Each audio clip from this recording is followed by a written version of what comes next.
Dobrodošli v današnjem ad hocu. Bliže se velika noč, zato sem danes v studio povabil Toneta Bariča, organizatorja velikonočnega rokometnega turnirja Koper Cup, ki letos praznuje že jubilejno 10. izvedbo. Tone, dobrodošli v moji družbi. Kako ste, kako preživljate te zadnje dneve pred začetkom? Draž, pozdravljen, hvala za povabilo. Zadnji teden pred pričetkom je in je kar dosti skakanj in obvez, ampak vse gre po planih.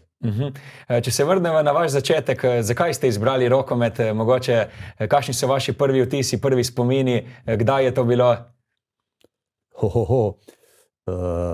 Torej, moram reči, da v moji mladosti ni bilo dosti izbire, sploh iz kraja, od kjer prihajam, to je Sevnica.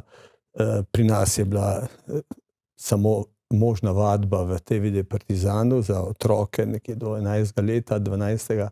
In potem seveda v Sevnici smo vsi igrali rokomet, tako da so vsi ti najlepši spomini vezani na takratno treniranje.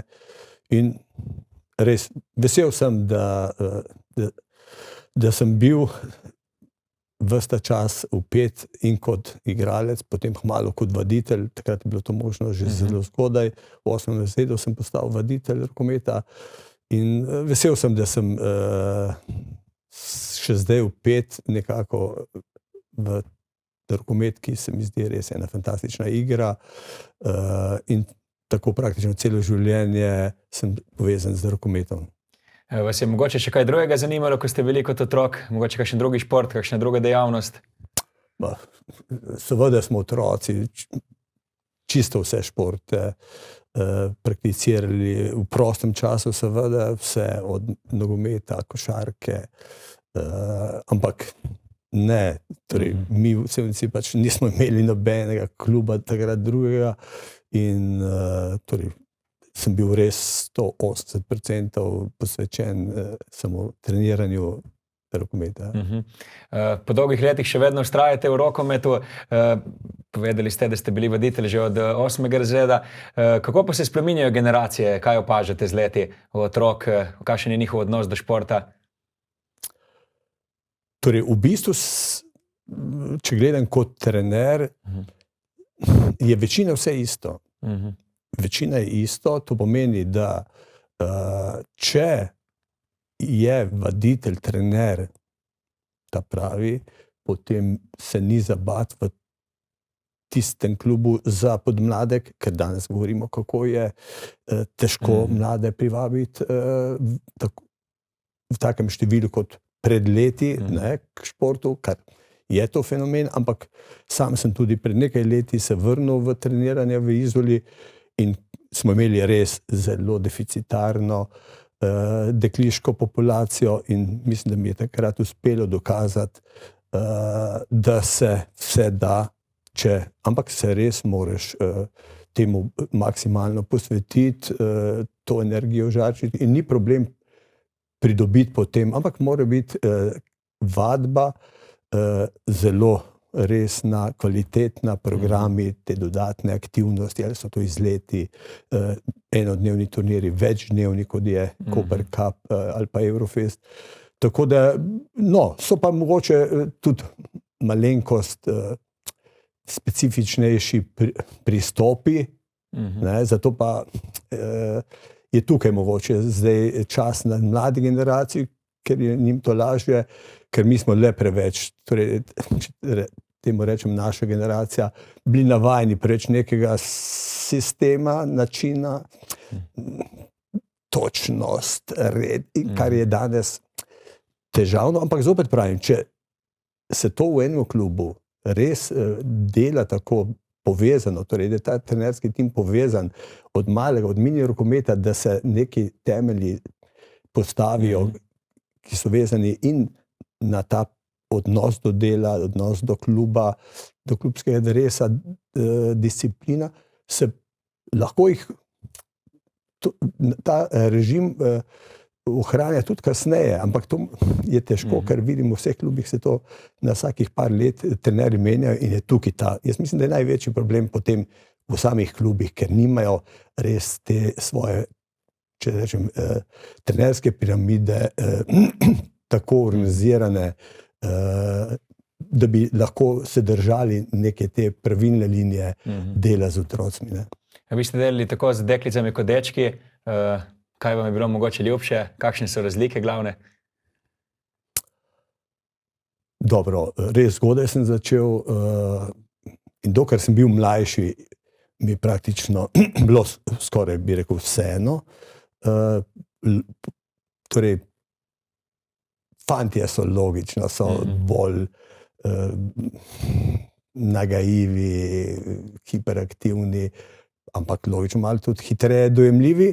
Dekleta pa tako, kot piše v vseh knjigah, učbenikih, so pa zelo vestne, predane, ampak rabijo nekaj več časa za neke te snovi, če temu tako rečem, več ponovitev.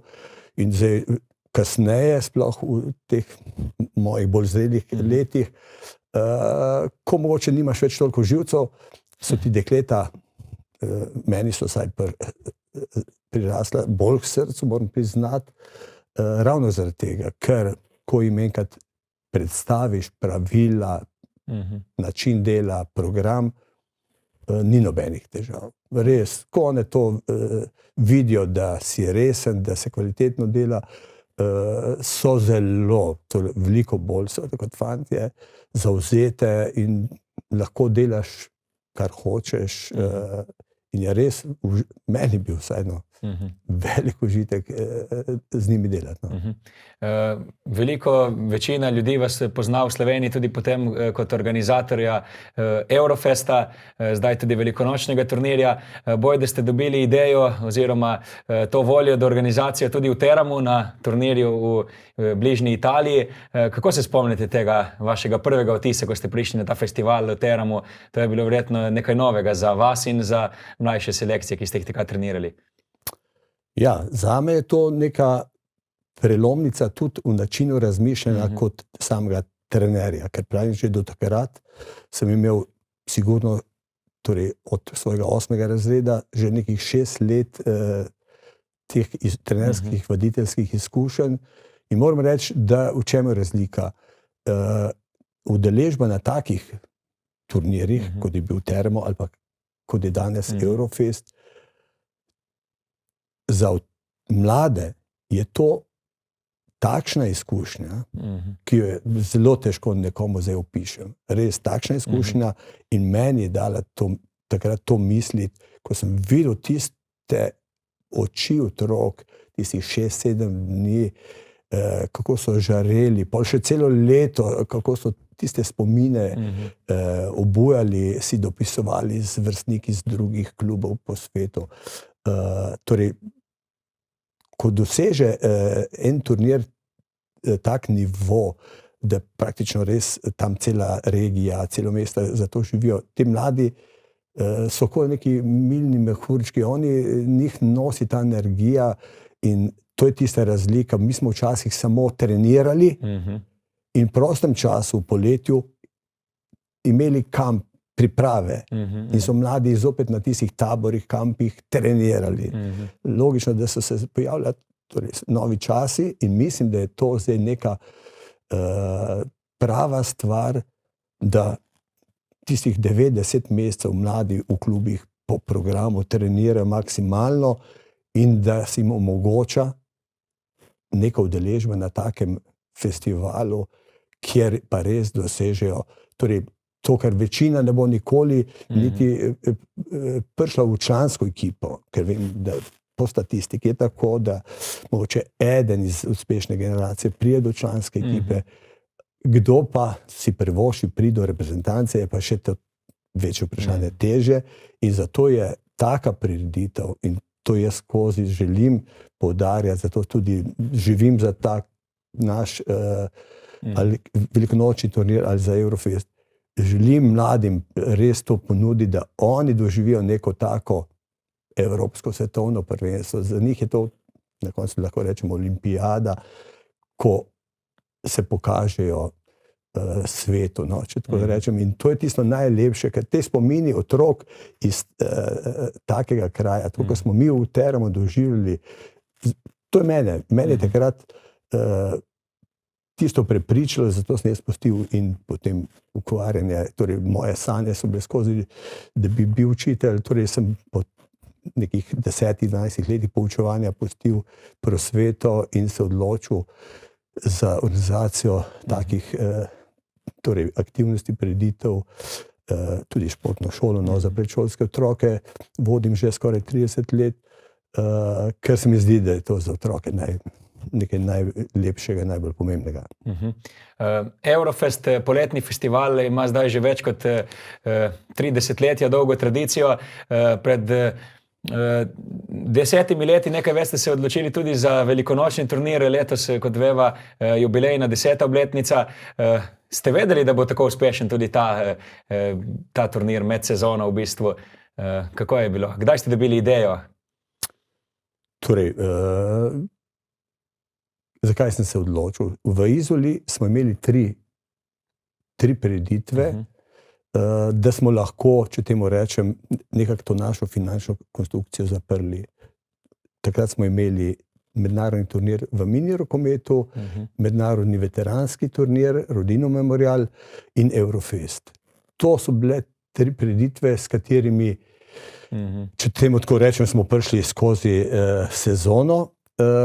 In ko smo se preselili iz Izole v Koper, že predtem seveda nismo se več ukvarjali z veteranskim turnirjem in turnirjem v mini rokometu, ker ni bilo posluha dovolj za ta 2 turnirja v Izoli. In tukaj smo se odločili dodati ta turnir, ker je v svetu zelo popularen, ta termin velikonočni. In to se je pokazalo kot dobro, saj Koper z okolico nima v tem času nekih drugih prireditev, kot imajo v Piranu teden jadranja, jadralnih regat in tako. Tako da mi zapolnimo vse te kapacitete, kar je vse možno sploh. In vesel sem, da se je to tako prijelo. Res, da se zelo matramo z temi nastanitvami, ker so zelo so težave. Moram pa samo to reči, da lahko bi organizirali še kakšen turnir.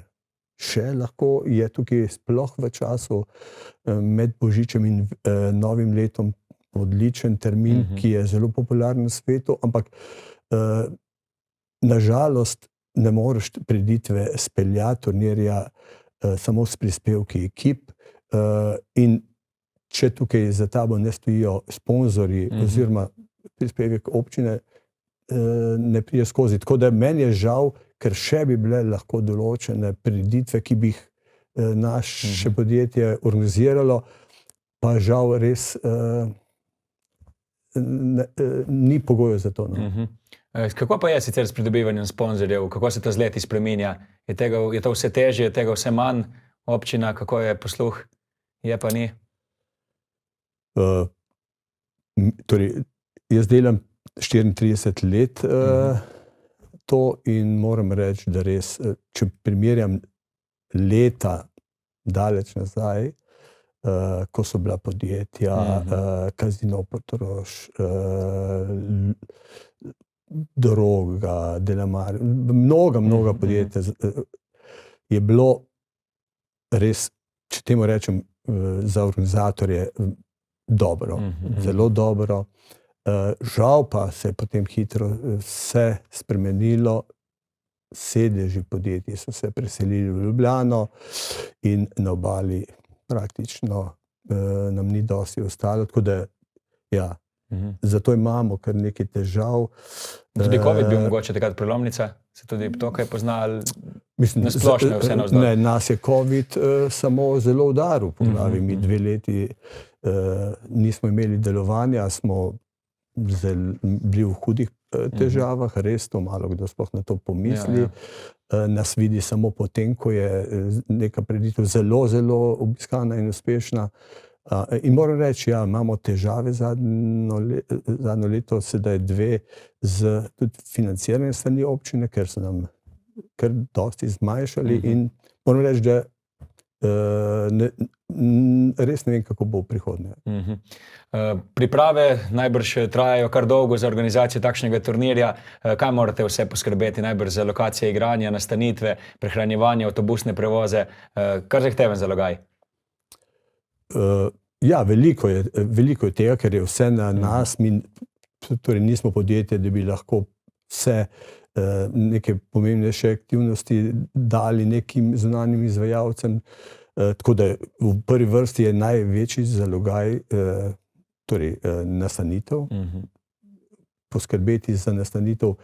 Zdaj si primerjamo neko občino v hrvaški Istri, ko lahko v 3 nastanitvah nastaniš 2000 udeležencev. Mi tukaj moramo se obrniti na 50 naslovov. To so razni privat nastanitve, hostli, hoteli manjši, družinski. Kako so šole zdaj v tem času?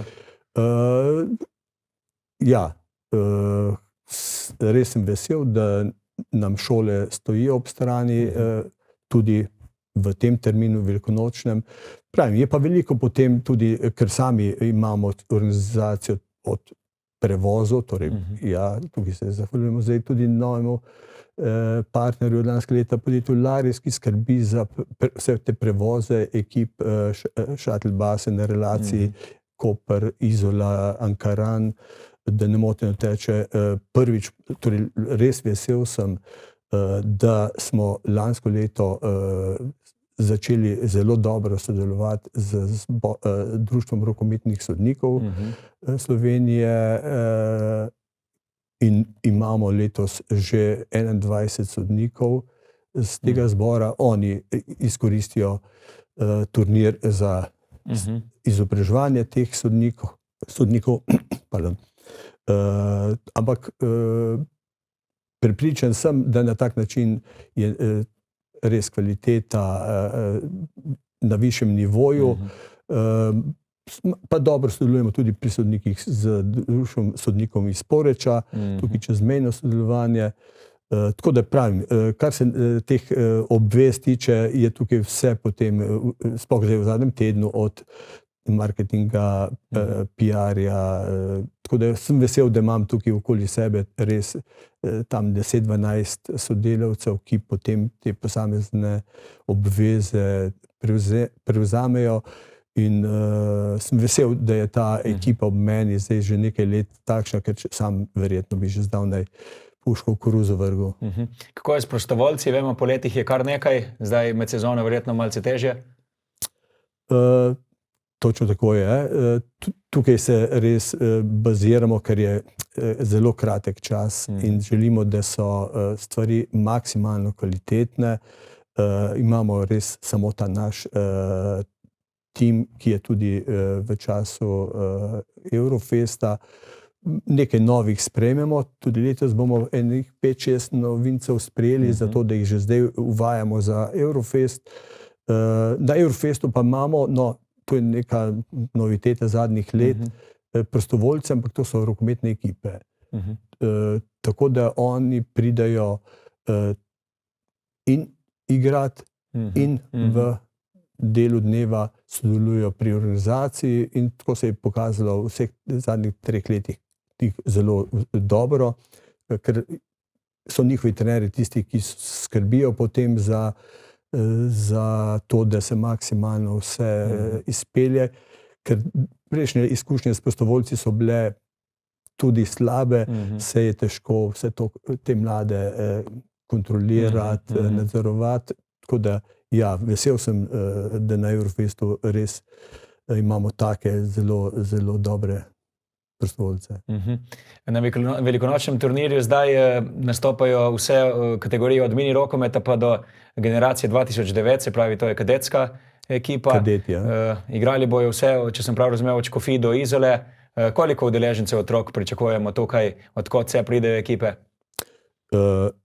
Tukaj je cirka 1300 mladih rokometašev, rokometašic. In moram reči, da je v zadnjih 2-3 letih številka sploh staršev neverjetno visoka. Vemo, kako so danes starši zelo vpeti v otrokov razvoj in jih spremljajo. In tukaj res je obisk in zasedenost še teh dodatnih nekih sploh privat kapacitet velik strani staršev. Ekipe v času velike noči prihajajo iz večinoma sosednjih držav. Nam je to zelo dobro, ker so to večinoma klubi, ki se Eurofesta ne udeležujejo. Večina ne, 90% ne. In s tem je ta promocija še toliko večja. Tudi sam kraj, to so italijanski klubi, avstrijski, tudi madžarski, no hrvaški, ker na Eurofestu ne vem koliko hrvaških klubov ni, ker imajo ta čas svoje kampe in turnirje. Slovaška, no in letos prav veseli smo 5 ekip iz Švice. Bo pa velikonočni turnir letos poskrbel za eno novost, in sicer prenos tekem tudi prek spletnih omrežij, ne? Tako je. To smo si zdaj zadali in res upam, da bomo poskrbeli še v teh dneh, da res ne bi kaj bilo narobe, da prav iz vseh dvoran bodo potekali ti prenosi v živo, da lahko tudi seveda vsi tisti prijatelji, znanci, starši od doma otroke spremljajo. Tako da je to, mislim, da je pa že tudi bil čas in smo se odločili, da v to moramo iti, tako da bo to nekje zdaj uvertura tudi za letni Eurofest. Tokratni dogodek bo trajal od petka do nedelje. Kakšen je program, kakšen je tekmovalni, spremljevalni program, mogoče kakšne plesne glasbene točke še? Kako je s tem?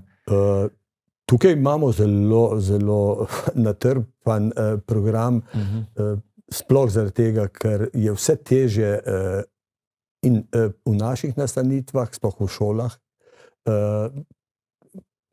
v petek zgodaj priti.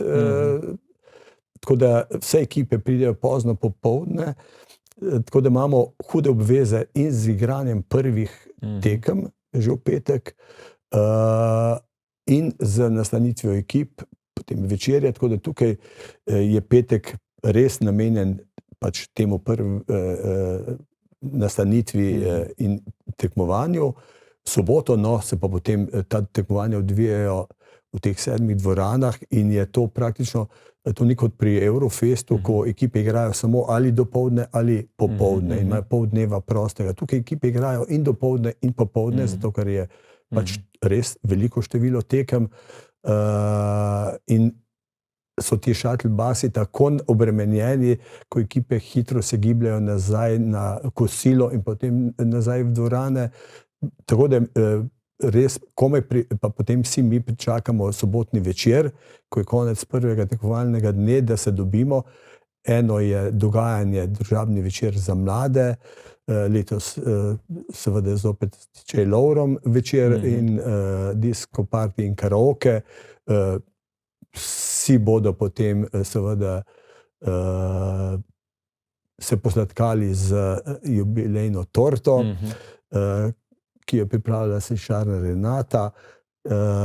Trenerji imajo pa posebej in sodniki pa posebej sprijem in zakus, tako da bomo tam se pa tudi z jubilejnimi priznanji zahvalili dolgoletnim našim tem vsem ali so sodelavci, partnerji, sodniki, trenerji, tako da je potem pa že nedelja, ki je pa posvečena dopoldne še tekmam razigravanja v skupinah, popoldne pa polfinalom in finalom in seveda za mlade potem najlepši ta večerni del, ker je podelitev pokalov, medalj, ostalih priznanj nekje ob 20:30 in se to kar vleče do 10. ure zvečer v dvorani Osnovne šole Koper. Vas pa za razliko od poletja najbrž ne rabi skrbeti vreme, ne, za veliko noč, ker so vse tekme notri, ali tudi? Ne, to je sigurno ta, kar se tega tiče, plus in smo lahko vsaj tukaj bolj mirni, tako je. Je pa pravim, tako natempirano vse v 2 dneh, da je kratek turnir, ampak zelo, zelo pester. Ja. Je pa precej bolj borbeno tistega poletja. Vemo, da so ekipe sredi sezone, se pripravljajo za zaključek državnih prvenstev in so zato mogoče bolj motivirane, bolj nastrojene k zmagam. Ne bi tega rekel. Enak naboj je tukaj in tam. Na tekmah je enak naboj. Drugačen naboj, če temu tako rečemo, je pa pred ali pa po tekmovanju. Na Eurofestu, ker je to poletni mesec, se čuti tista energija, ker je to poletje. Ne? In takrat so mladi bolj sproščeni na Eurofestu, tukaj pa vse, v narekovajih rečeno, povojaško. Torej, ne razmišljajo sploh dosti o nekih takih aktivnostih zabave. Je pa res, da če je lepo vreme, torej mi si organizatorji najbolj to želimo, da takrat jih je lepo gledati ali na zunanjih igriščih Bonifike, šole Koper. To je vse polno, ko se ti otroci žogajo, igrajo, družijo ob morju, po mestu, ker logično to sonce naredi svoje, poseben čar lepega vremena takrat v Koperu. In drugače, pravim, so tukaj bolj disciplinirani in resno jemljajo samo ta ves ritem, tako da tukaj zgodaj grejo spat, kar recimo na Eurofestu sploh ni možno, da bi pred polnočjo ekipe šle spat. Ne. In to je najbrž glavni namen takih turnirjev, nabiranje spominov, druženje in zabava, ne? Jaz, če ne bi sam to doživljal in ob sebi gledal določene prakse drugih trenerjev, ne, da nek otrok je vpet samo v to resno treniranje, mislim, da ni pošteno. Jaz sem sam to doživljal, ampak to so bili drugi časi in takrat je pač tak sistem bil. In zdi se mi, ko sem sam analiziral svoje, če temu rečem, igralsko kariero, ko smo samo trenirali in bili res kot špartanci vpeti v to, se mi zdi, da lahko z dobrim trenerjem omogočiš vse to. In resno treniranje, ampak da ponudiš otrokom še veliko tega dodatnega v prostem času, da nismo omenjali nobenih izletov, ogledov. Jaz vsemi mojimi generacijami v vseh 40 letih, kar sem treniral, vedno sem imel vključeno v ta program nekega obiska, nekega turnirja z ogledi ali po poti nekih znamenitosti v nekih krajih ali v samem kraju, kjer smo igrali, ker ti moraš otroku dati ravno to, kar si omenil, to pomeni, da si napolnijo dušo s temi res lepimi dogodki, ker to bo ostalo. Tisto treniranje je vse posod, vsakmu klubu isto. Od tam ne bodo spomini. Takih turnirjev se pa potem, tiste anekdote potem še govorijo na vsakih teh srečanjih, teh na koncu veteranov, ko bojo spomine. Tako da to so, se mi zdi, tiste najbolj pomembne stvari, ki so vezane na take turnirje in so to sporedni del. No. Uvodoma ste dejali, da so te zadnji dnevi pred pričetkom turnirja pestri, naporni ste, veliko na telefonih. Kaj še lahko zdaj postorite v zadnjih dneh? Ali je večina stvari že narejenih? Ne, skoraj je nemogoče, da bi bilo torej, vse stvari, kar smo že postorili, v glavnem 99%, je potem tistih par procentov, logično v tistih zadnjih 10 dneh, še toliko teh malenkosti in teh se nabere na vsakem področju, pa so kakšne napakce se kje pojavile, ali kje v tisku, ali odpovejo neki, ali sodniki odpovejo, ali odpovejo tvoji sodelavci, stafovci, zbolijo, kaj se in potem je treba tukaj čarati in reševati, ampak ja, na koncu se vse reši. Koliko vam takšni turniri potem vzamejo energije, vas motivirajo za nadaljne delo? Si vzamete kaj počitka ali takoj začnete potem že za Eurofest oziroma poleti za velikonočni turnir in naslednje leto Eurofest? Moram reči, da se je mnogo stvari od COVID-a spremenilo. Torej, včasih sem imel samo krize po samih času dogodkov, po dogodkih, ko te res zelo izžame. Zdaj moram reči, da mi je nekako v času dogodkov narekovajih laže, ravno na račun teh sodelavcev, ki jih imam, ali so to vsi ti stafovci, ali so tudi mnogi sodniki, ki so z nami skoraj vsa leta, 20-30 let. Im zelo zaupam, ker vem, da so, če ne bi bili z nami bili toliko časa, zelo v redu, dobri ljudje. Težko mi je pa med letom, ker je milijon nekih, pač to so neke nove danes generacije, drugi odnosi in tega, mi je čedalje težje to se s tem soočati, tako da moram reči, da mi zelo, zelo dostikrat zmanjkuje te energije in upam, da lahko bom to kmalu nekomu predal. Kaj si še radi počnete, ko niste vpeti v rokomet, s čim se ukvarja Tone v prostem času? Torej, če ne bi imel teh aktivnosti, ki jih bom naštel, bi verjetno kar že pred leti prenehal s temi turnirji. Tukaj na prvem mestu so vnuki, to je definitivno, ki me najbolj napolnijo, in te določene rekreacijske aktivnosti s temi prijatelji, od tenisa do balinanja. Ne morem niti še sam zdaj verjeti, da sem tudi v to balinanje toliko zaljubljen, ko sem še pred leti imel zelo negativno mišljenje o tem športu in ga danes zelo uživam. Kar resno ga igrate, ne?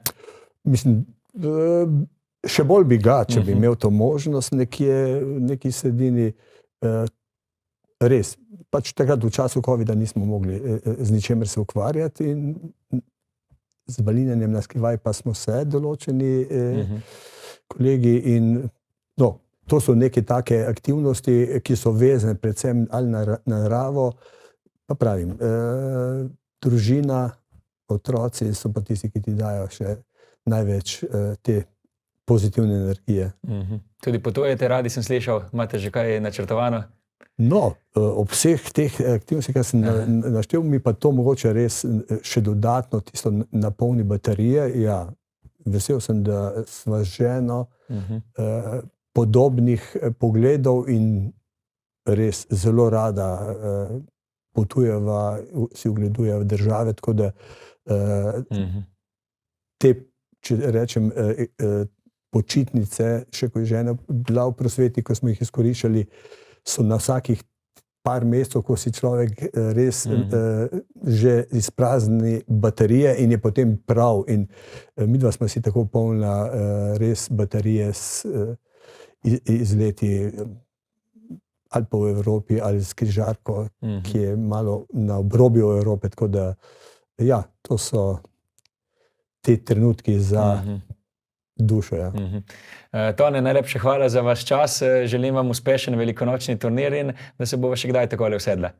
Hvala tudi za povabilo. Hvala. To je bilo za danes vse. Najlepša hvala za pozornost in vidimo se zopet prihodnjič.